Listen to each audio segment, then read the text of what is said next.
Dernièrement, certains ont décidé d'interdire l'exportation de certains produits alimentaires vers le Burkina Faso. Très bien. Ils ont donné une durée. Nous ferons en sorte que, à la fin de cette durée, nous interdirons l'entrée de ces produits sur notre territoire. On nous traite de putschistes. Nous ne sommes pas français, nous ne comprenons pas ce que ça veut dire.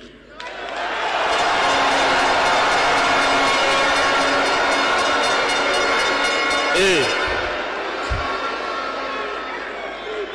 les valets locaux, qui sûrement ne comprennent même pas le sens profond du mot, nous appellent aussi putschistes.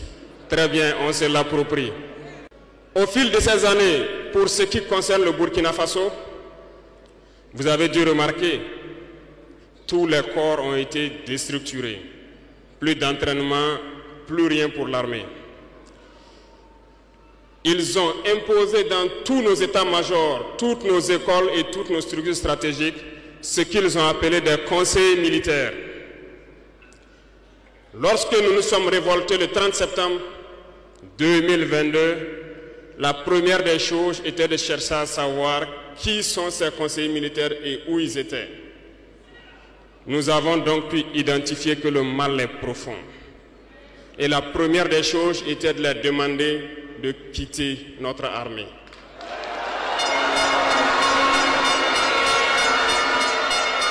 Ils sont partis. Et ce que je vous disais il n'y a pas longtemps, vous ne pouvez pas espérer retrouver votre objet perdu en faisant appel à celui qui vous l'a volé de venir vous aider à le chercher.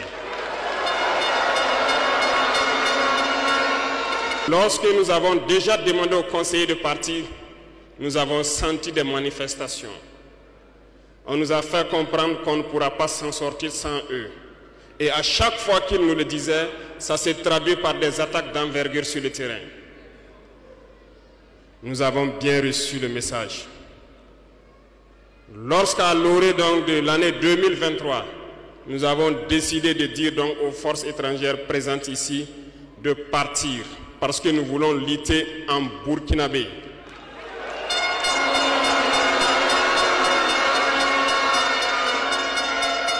Ils ne l'ont pas sûrement apprécié. Mais pourquoi venir mourir sur nos terres pour nous? Nous préférons combattre nous-mêmes. Nous avons demandé à ce qu'ils retournent chez eux. Malheureusement, je vous le dis ici aujourd'hui, comme j'aime le dire, la colonisation est rentrée. Il y a des esclaves de salon qui n'ont toujours pas compris. En son temps, des officiers militaires nous ont écrit et nous ont approchés pour nous dire que c'était une très mauvaise décision et que nous n'allons pas tenir 2 mois.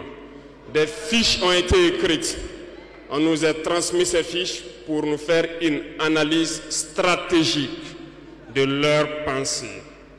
Nous avons dit, c'est soit nous sommes souverains ou nous restons esclaves à jamais. Effectivement, lorsque le dernier soldat a quitté le Burkina Faso, nous avons compris de quoi est-ce qu'il s'agissait. Les attaques se sont enchaînées immédiatement. Déou, Tinakov, Partiaga, ainsi de suite. Mais ce qu'ils avaient oublié, c'est que le peuple du Burkina Faso avait compris notre message et s'était engagé sur la même voie que nous.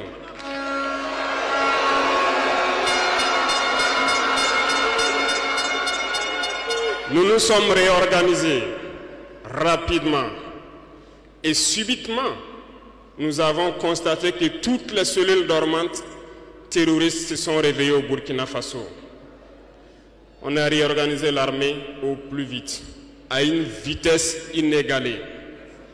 Nous avons créé plusieurs unités et même si plusieurs autres sont à venir, nous les avons équipées.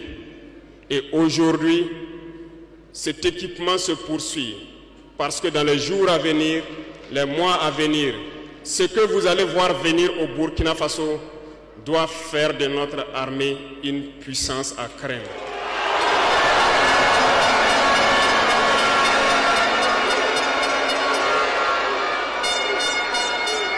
Nous n'allons pas lésiner sur les moyens.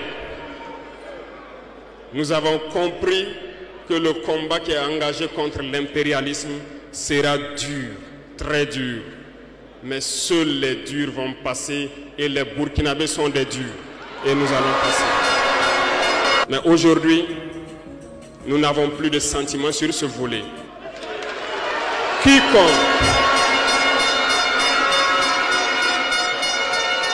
Quiconque va trahir sa patrie au profit de l'impérialisme, il sera traité comme tel. Nous avons mis en garde pendant plus d'1 an les valets locaux, les esclaves de salon, pour qu'ils ne trahissent pas leur patrie au profit de l'impérialisme. Certains ont compris, se sont rangés. D'autres n'ont pas compris, peut-être se croyant plus malins. Mais aujourd'hui, nous n'avons plus de sentiments sur ce volet.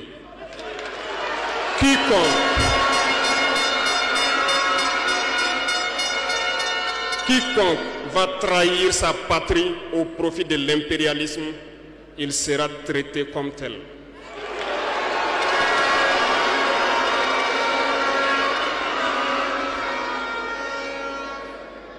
Revenant à notre fameuse CEDEAO.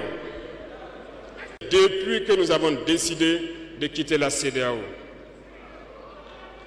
les esclaves de salon ont été actionnés partout. Ils veulent faire peur au peuple.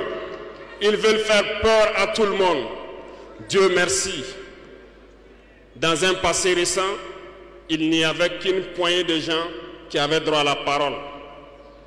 Sur les plateaux télé, c'est ce qu'ils se disaient, qui étaient donc prêts pour l'évangile. Aujourd'hui, avec les nouvelles technologies, qui ont bien sûr des avantages et des inconvénients, tout le monde a droit à la parole. Et je pense que les Wanyis sont les premiers à confirmer cela.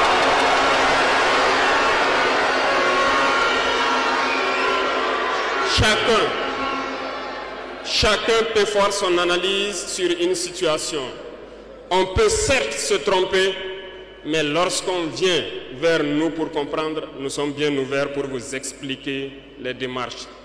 Ici, nous allons vous expliquer pourquoi nous avons quitté cette CEDEAO et vers où nous partons. Souvenez-vous que c'est en 1975 que ça a été créé. Et ça a été créé pour la majorité des chefs d'État putschistes, comme ils aiment le dire. C'était des militaires qui ont pris le pouvoir et qui ont pris les responsabilités pour créer la CEDEAO, pour qu'il y ait un véritable essor économique des peuples à l'intérieur donc de cet espace. Plus tard, les soi-disant démocrates se sont invités donc à la tête de nos États. Ils ont vidé complètement la communauté de son fondement. Lorsque le 26 juillet, le Niger a décidé de prendre son destin en main, nous étions surpris de voir la CEDEAO apparaître de je ne sais où avec une force en attente. Où était cette force? Lorsque des milliers et des milliers de Nigériens étaient tués par les terroristes, où était cette force lorsque des milliers de Maliens, de Burkinabés mouraient sous les balles des terroristes? Ils ont dit que par la force, ils allaient déloger donc les vaillants fils du Niger qui ont pris le destin en main du pays. Croyez-vous que ce sont des femmelettes qui sont au Niger? Il y a des combattants là-bas. L'armée nigérienne est guerrière. Ils combattent depuis des années. Ce n'est pas une armée de défilé ou une armée de maintien de paix. Et les armées de l'AES ont décidé de s'unir Nous attendons cette force en attente.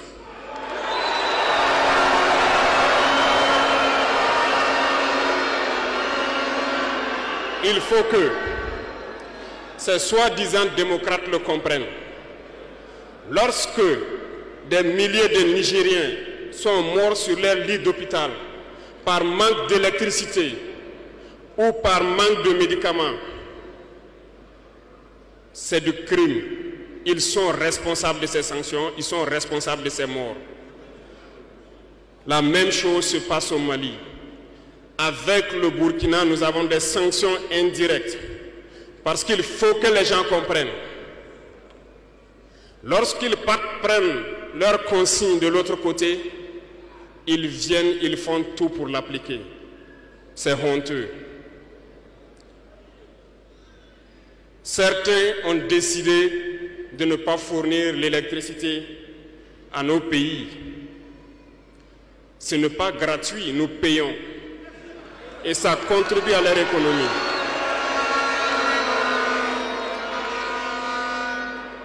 Ils ont essayé de faire souffrir le Mali. Et bien sûr, en faisant fi de tous les textes et de ne plus donner l'électricité au Mali, espérant que la population se révolte. Ça ne marche pas. Lorsque ça a duré, certains étaient obligés de faire payer leur propre peuple en augmentant le coût de l'électricité. Ça va encore augmenter.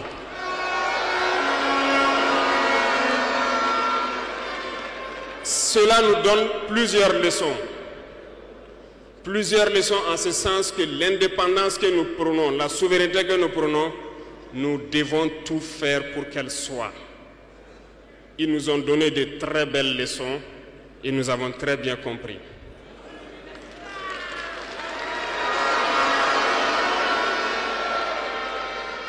Certains ont fermé leurs ports, ce qui d'ailleurs va à l'encontre de tous les textes internationaux parce qu'on ne peut pas fermer les ports à un pays sans littoral. Ils l'ont fait, ils ont violé les textes. La communauté internationale n'a pipé mot. Personne n'a parlé dans la CEDEAO. Mais dans les ports, nous ne faisons pas transiter nos marchandises gratuitement. Nous payons.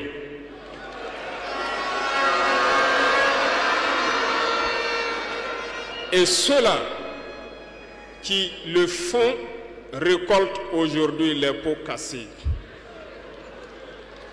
Et je pense que c'est une leçon pour eux aussi qu'il ne faut toujours pas appliquer les consignes de leur maître. Il faut qu'ils le comprennent pour toujours. La CEDEAO n'a jamais fait un communiqué pour féliciter une victoire de nos armées.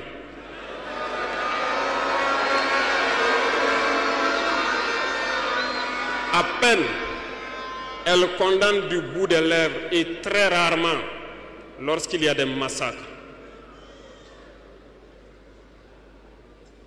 Où est cette CEDEAO des peuples? Bref, nous ne pouvons pas citer tout le mal qui a été fait à nos peuples, mais nous avons décidé en toute âme et conscience de nous retirer et de nous concentrer sur notre organisation commune qu'est l'AES.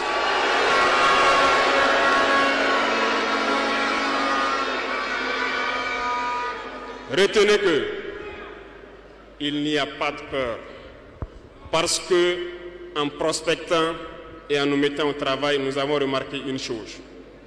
Dernièrement, certains ont décidé d'interdire l'exportation de certains produits alimentaires vers le Burkina Faso. Très bien. Ils ont donné une durée. Nous ferons en sorte que, à la fin de cette durée, nous interdirons l'entrée de ces produits sur notre territoire. Thomas Sankara disait que l'esclave qui n'est pas capable d'assumer sa révolte ne mérite pas que l'on s'apitoie sur son sort. Cet esclave répondra seul de son malheur s'il se fait les illusions sur la condescendance suspecte d'un maître qui prétend l'affranchir. Seule la lutte libère. Et je m'en vais vous dire que si pour se libérer, un esclave se fait des illusions sur la providence d'une croyance que son maître lui a imposée pour le maintenir dans les ténèbres, il se fout le doigt dans l'œil. Il restera à jamais aveugle dans les ténèbres et ne verra jamais le jour. C'est un message à toute l'Afrique. Et le Burkina Faso est solidaire et soutient tous les peuples d'Afrique qui souffrent le martyre. Mais nous voulons aussi dire qu'il est temps que les Africains arrêtent de s'apitoyer sur leur sort, de se morfondre, de se lamenter. Il faut lutter. Ça ne viendra pas du ciel tout seul. Il faut lutter d'abord et Dieu va vous aider. Et le Burkina Faso est prêt à aider tous les peuples qui vont mener cette lutte.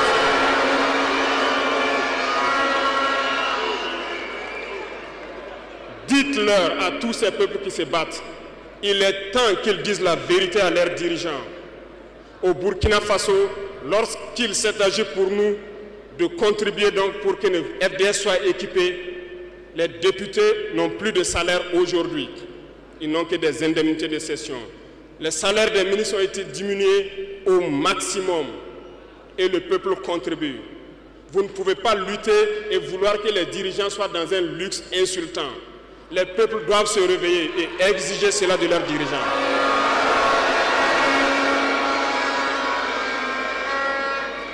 Et pour terminer, je lance donc un appel à tous les peuples de l'AES, à travers vous, pour qu'ils restent unis et solidaires. Toute souffrance a une fin. La lutte que nous avons engagée est dure. Mais il faut rester la tête sur les épaules parce que l'arme fatale de l'impérialisme reste la manipulation à travers la communication. Sachez reconnaître les valets locaux. Sachez reconnaître les esclaves de salon. Sachez reconnaître tous ceux-là qu'on soudoie pour venir vous vendre de fausses informations. Pour vous-même, restez serein et ne vous divisez pas. Parce que l'impérialisme a 1000 manèges dans son sac. Vous devez être vigilant. Vigilant et très vigilant. Merci à vous les VDP donc des différentes villes qui veillent jour et nuit pour que notre patrie reste debout. Et donc rendez hommage tous les jours aux FDS et aux VDP qui se battent au front. Merci beaucoup pour votre attention. Merci à tous ceux qui se sont déplacés ici pour que nous puissions nous entretenir. Merci à ceux qui sont dehors, qui n'ont pas pu accéder. La patrie ou la mort, nous d'accord.